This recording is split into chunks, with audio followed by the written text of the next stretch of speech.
আসসালামু আলাইকুম এভরিওয়ান। কোনো রকম চুলা জ্বালানোর ঝামেলা ছাড়াই আমি এইরকম একটা ডেজার্ট আইটেম তৈরি করে নিয়েছি।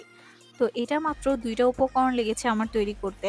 জাস্ট আপনার বাসায় বিস্কিটের প্যাকেট আর হচ্ছে হুইপ ক্রিম থাকলেই আপনারা এই ডেজার্ট আইটেমটা তৈরি করে নিতে পারবেন। তো ঝটপট চলুন এই রেসিপিটা আপনাদের সাথে শেয়ার করছি। এখানে আমি ১ প্যাকেটের মতো ওরিও বিস্কিট নিয়ে নিয়েছি। আপনারা কিন্তু আপনাদের পছন্দ মতো যেকোনো মিল্ক বিস্কিট বা হচ্ছে এখানে এনার্জি বিস্কিটটাও নিতে পারেন। ওরিও বিস্কিটের ভেতর থেকে আমি ক্রিমগুলোকে সরিয়ে নিচ্ছি আর ওরিও বিস্কিটগুলোকে আমি হচ্ছে এখানে ব্লেন্ড করে নিয়েছি, ব্লেন্ড করে গুঁড়া করে নিয়েছি।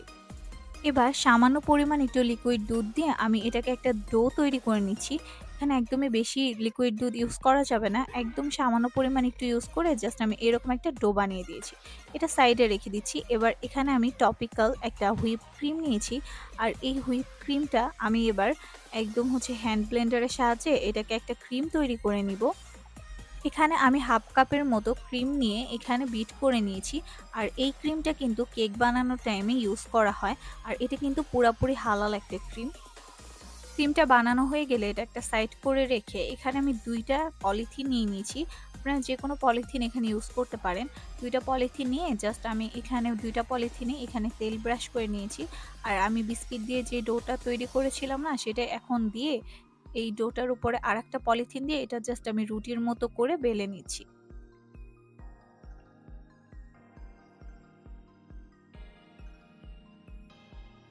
এটাকে রুটির মতো বেলে নিয়ে আমি জাস্ট এটাকে পাশ থেকে একটা ছুরির সাহায্যে কেটে সমান করে নিচ্ছি। এবার ওপরে আমি ক্রিম দিয়ে দিচ্ছি। আপনারা কিন্তু চাইলে ক্রিমের উপর যেকোনো বাদাম বা চকলেট চিপস এগুলোও দিয়ে ডেকোরেশন করতে পারেন।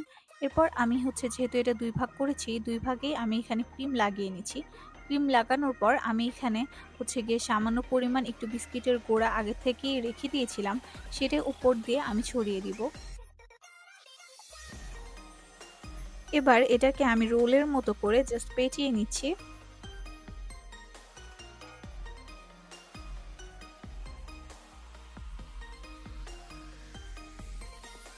এরপর এটাকে পলিথিন দিয়ে মুড়িয়ে নিচ্ছি। পলিথিন দিয়ে মোড়ানোর পর এটাকে হচ্ছে গিয়ে পলিথিনের ২ পাশে আমি হচ্ছে গিয়ে ২ টা রাবার দিয়ে এটাকে বেঁধে দিয়েছি।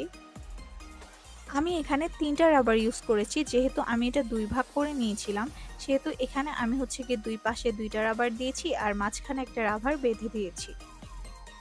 এবার এটাকে আমি ৬ ঘন্টার জন্য ডিপ ফ্রিজে রেখে এটাকে বরফ করে নিচ্ছি বা জমিয়ে নিচ্ছি। ৬ ঘন্টা পর এটা যখন একদম ভালোভাবে জমে যাবে, ঠিক তখন আমি এটা ডিপ ফ্রিজ থেকে বের করে নিয়েছি আর এটাকে একটা ছুরির সাহায্যে কেটে নিয়েছি। ব্যাস রেডি হয়ে গেল আমার মজাদার এই ডেজার্ট আইটেমটি। এটা আপনারা বাসায় একবার হইলেও ট্রাই করতে পারেন। আশা করছি সকলেরই ভালো লাগবে। আজকে ভিডিওটি এই পর্যন্তই। সকলকে আল্লাহ হাফেজ।